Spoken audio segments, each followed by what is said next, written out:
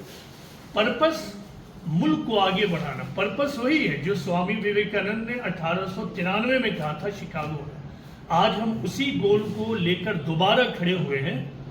ہم یہ کہتے ہیں جو سوامی وویکانند نے پوری ہیومن سوسائٹی کے لیے کہا تھا، میں اس کو اپنے بھارت میں لا کر یہ کہتا ہوں کہ اگر بھارت میں کامنل پالیٹکس نہ ہوتی، ہنساتمک سچویشن نہ ہوتی، تو آج بھارت جہاں ہے اس سے کہیں زیادہ آگے ہوتا، کہیں زیادہ آگے